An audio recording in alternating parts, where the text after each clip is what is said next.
यानी ट्रस्ट ही नहीं, loyalty zero है कि बात नहीं करेंगे तो रिलेशन खत्म हो जाएगा। इसको एक टाइम दे, हर वक्त इसके साथ अटैच रहने की ज़रूरत क्या है? क्या हो जाएगा? कुछ भी नहीं होगा। मैं आपको कुछ कोट सुनाता हूँ जिससे आपको मेरी बात जो है ना वो वाज़ेह होगी। ये विल ड्यूरेंट का कोट है, अमेरिकन फिलोसफर है विल ड्यूरेंट, मुझे बहुत पसंद है, मैं इनको अक्सर कोट करता हूँ। To give life a meaning one must have a purpose larger than self. अगर लाइफ को मीनिंग देना है, एग्जिस्टेंस को मीनिंग देना है, तो अपनी सेल्फ से हट के बिगर पर्पस बनाना होगा। टाइम मैगजीन का एक आर्टिकल है, द मी जनरेशन। ये जो बेबी बूमर्स होते हैं, ये मिलेनियल से पहले की जो जनरेशन, उसको बेबी बूमर कहते हैं, उसको कहते थे मी जनरेशन। और जो मिलेनियल्स हैं उनको कहते हैं मी जनरेशन, यानी नार्सिसिज्म बहुत पीक पे है। और जो जनरेशन जी है उसको ज़ॉम्बी जनरेशन कहते हैं। लेकिन अगेन बहुत ज़्यादा क्वालिटीज़ नहीं है। ज़ॉम्बी जनरेशन इसलिए कहते हैं क्योंकि जो डोपामीन का केमिकल है वो पीक पर है उनका, उनके डोप सेंटर्स की वैल्यू 100 टाइम्स 200 टाइम्स ज़्यादा है उन लोगों से जो तकरीबन 40 साल पहले पैदा हुए। यानी आपके दादा और आप में जो फ़र्क है वो इतना ज़्यादा है कि अगर उनका डोप सेंटर 2 नैनोमीटर का है, हमारे ब्रेन में 7 डोप सेंटर्स होते हैं, centre of convenience, centre of appreciation. जब भी कोई ऐसा काम होगा जो कन्वीनियंट है, उस डोप सेंटर से डोपामीन निकलेगा, आपको मज़ा आएगा। डोप बेसिकली मज़े वाला केमिकल, कहते हैं ना मज़ा आया, दैट इज़ डोप। तो उनका 2 नैनोमीटर का अगर डोप सेंटर, तो आज की जनरेशन है उसका 200 नैनोमीटर का, 200 टाइम्स 100 टाइम्स बड़ा। और क्या होता है जब डोप सेंटर बड़ा होता है? जब डोप सेंटर बड़ा होता है तो मज़ा ज़्यादा चाहिए, अदरवाइज तो डोप निकलेगी नहीं। मिसाल के तौर पे इसकी मिसाल ऐसे भी देते हैं ना साइकोलॉजिस्ट के, love marriage versus arrange marriage. Love marriage में क्या होता है कि वो दोनों एक दूसरे के डोप सेंटर जो है बहुत बढ़ा देते हैं, तारीफ़ें कर कर के, शायरो शायरी, गाने सुना के। शादी के बाद जब थोड़ी सी रियलिस्टिक लाइफ आती है, रिस्पॉन्सिबिलिटीज़ आती हैं, गाने गुने बंद हो जाते हैं, तो फिर वो मज़ा नहीं आ रहा होता। वो कहते हैं मोहब्बत ख़त्म हो गई। वो मोहब्बत ख़त्म नहीं होती है, वो असल में वो वाली चीज़ नहीं आ रही है जिसके आप आदी हो चुके हैं। तो अब जब तक उसी रवैये पे वापस नहीं जाएंगे तब तक वो चीज़ नहीं आएगी। इतना जो है वो नुकसान होता है, ठीक है। इसीलिए इस्लाम ने जो लाइफस्टाइल दिया वो आपकी बेहतरी के लिए, आपके केमिकल्स की बेहतरी के लिए, आपकी बायोकेमिस्ट्री की बेहतरी के लिए। इस्लाम ने क्या कहा? कोई पसंद है तो निकाह करो। ये क्या तरीका है कि रिलेशनशिप लगा लिया, शादी से पहले जो है शादी कर लिया, अभी शादी नहीं हुई है, रिलेशनशिप लगा लिया। और वो fear of missing out, FOMO है ना बेसिकली। मैंने जितनी यूथ से बात की वो कहते हैं नहीं, अगर हमने बात करना छोड़ दी तो ख़त्म हो जाएगा। तो वो क्या रिलेशन जो बात करने से ख़त्म हो जाए? इसका तो मतलब बातिल रिलेशन है, यानी ट्रस्ट ही नहीं, लॉयल्टी ज़ीरो है कि बात नहीं करेंगे तो रिलेशन ख़त्म हो जाएगा। इसका मतलब रिलेशन है ही नहीं, वो फॉल्स रिलेशन, तो उसको तो ख़त्म होना चाहिए।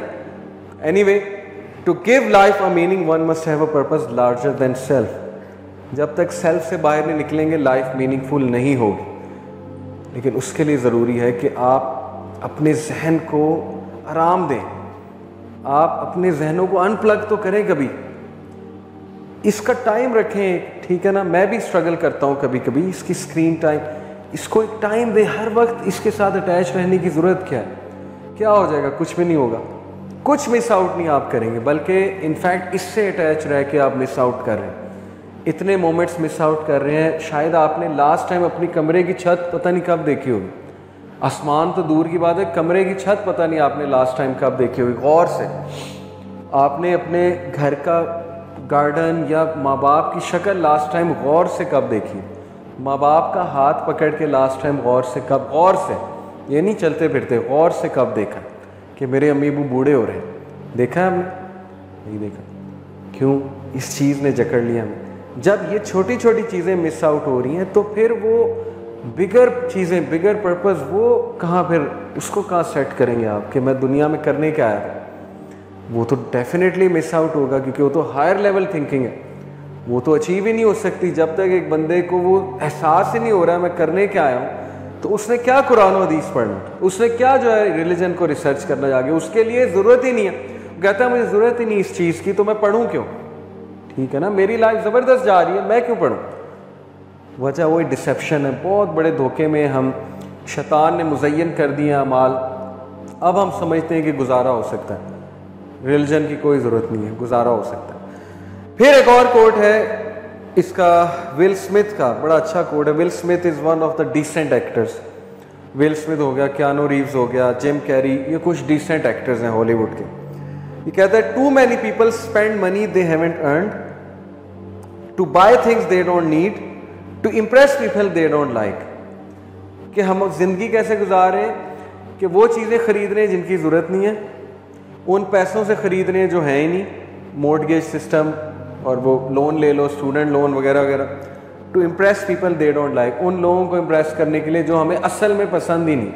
हमें भी पता है कि ये लोग मीन हैं, लेकिन बस वो खुश करना पड़ता है।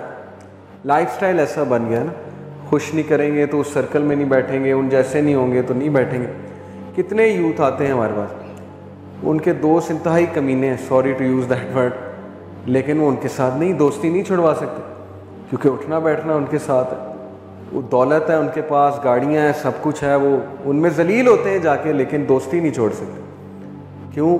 वो फियर ऑफ मिसिंग आउट और इम्प्रेस करना है बस किसी तरह। तो ये क्या ज़िंदगी है? ऐसी ज़िंदगी गुजारने का क्या मज़ा, जिसमें इज़्ज़त भी नहीं है, सेल्फ रिस्पेक्ट भी नहीं है, डिग्निटी भी नहीं है, आपकी वैल्यू ही कोई नहीं है।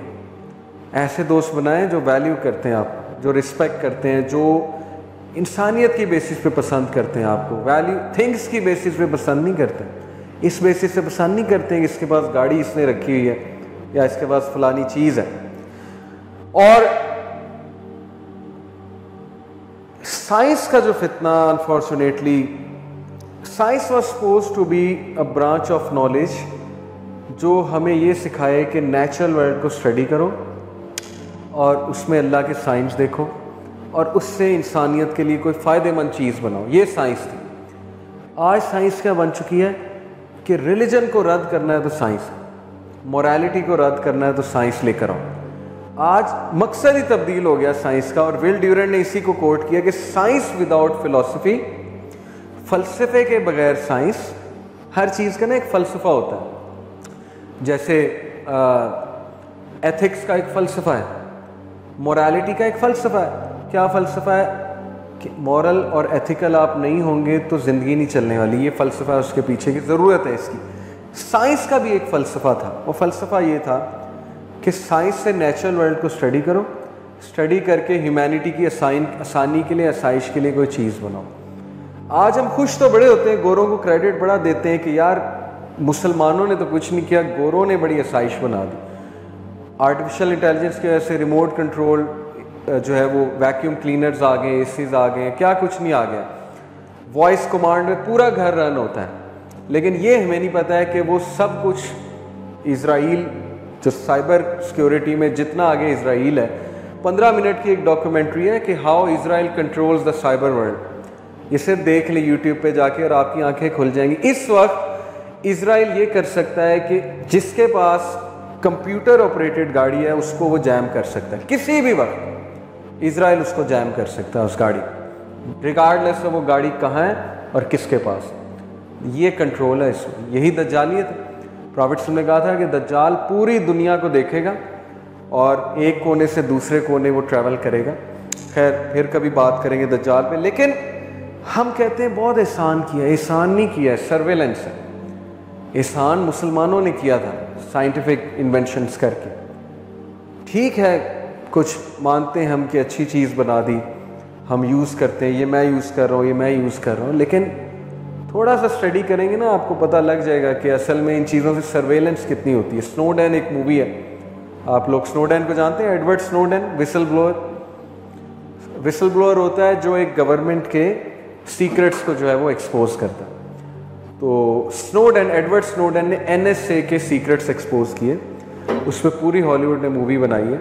अब वो रशिया में था पहले, अब मेरे ख्याल आजकल वो फिनलैंड में गालिबन या साउथ अमेरिका के किसी कंट्री में। लेकिन उसको CIA ढूंढ रही है, किसी तरह ये बंदा हमारे हवाले करो।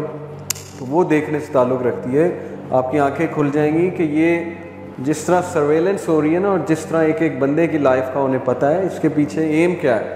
खैर फिर कभी इस पर बात करेंगे। तो विल ड्यूरेंट कहता है कि science without philosophy, facts without perspective. Facts बहुत पता है लेकिन पर्सपेक्टिव ज़ीरो है, तो फिर ये एरोगेंस है। हमारी यूथ ने अनफॉर्चुनेटली एम्पावरमेंट को समझ लिया है, ऊंची बात करना, बदतमीज़ी करना, चैलेंज करना, हर चीज़ चैलेंज करना वो समझते हैं एम्पावरमेंट, जबकि ये एम्पावरमेंट नहीं है, एरोगेंस है। रसूलुल्लाह सल्लल्लाहु अलैहि वसल्लम ने क्या फरमाया कि अल्लाह को वो शख्स पसंद नहीं है जो सेल्फ सफी अपने आप को बहुत बड़ी बला समझता है। सूरह लुकमान में लुकमान अलैहिस्सलाम ने अपने बेटे को क्या कहा कि तकब्बुर से ज़मीन पे मत चल, तू ज़मीन को चीर नहीं सकता, पहाड़ों को गिरा नहीं सकता, और आवाज़ को बुलंद मत कर। अल्लाह ताला को सेल्फ बोस्टिंग लोग नहीं पसंद। अब सेल्फ बोस्टिंग बहुत बड़ा मसला है, पर्सपेक्टिव है नहीं, फैक्ट्स बहुत पता है, फैक्ट्स की बेसिस पे जो है वो डिबेटें बहुत ज़्यादा हैं, लेकिन डिबेटें ही हैं, अमल ज़ीरो है, डिबेट्स बहुत ज़्यादा हैं। Science without philosophy, facts without perspective and valuation cannot save us from havoc and despair. Science gives us knowledge, but only philosophy can give us wisdom. Science knowledge देती है, मैं तो इसको knowledge भी नहीं कहता, information कहता हूँ। ये information है कि न्यूटन का फर्स्ट लॉ क्या है, सेकंड लॉ क्या है, थर्ड लॉ क्या है। नॉलेज मैं कहता हूँ वही को, ये मेरा पर्सपेक्टिव है। चले मान लें नॉलेज भी है, लेकिन शऊर और विजडम ये फ़लसफ़े से आता है, और इस्लाम ने फ़लसफ़ा समझा है, रिलीजन ने फ़लसफ़ा। ये जब मैं इंशाल्लाह एक और एपिसोड में आपके सामने साबित करूँगा ना, वाई रिलीजन, रिलीजन की ज़रूरत ही क्या है, उसमें डिटेल में एक्सप्लेन करूँगा कि रिलीजन फ़लसफ़ा देता है, और फ़लसफ़े से ज़िंदगी बनती है, फ़लसफ़े से शऊर आता है, फ़लसफ़े से पर्सनैलिटी बनती है, फ़लसफ़े से सोसाइटी चलती है। आज फ़लसफ़े पे ही झगड़ा हो रहा है, कन्फ्यूज़ है ह्यूमैनिटी। अमेरिका का और फ़लसफ़ा है, प्यूटिन का और फ़लसफ़ा है, रशिया का, चाइना का और फ़लसफ़ा है ज़िंदगी गुजारने का। सारे तो डिसयूनिटी में, डिस्कॉर्ड में है। तो इसलिए जब तक फ़लसफ़ा नहीं है तब तक विजडम नहीं। बहुत इंपॉर्टेंट कोट है। और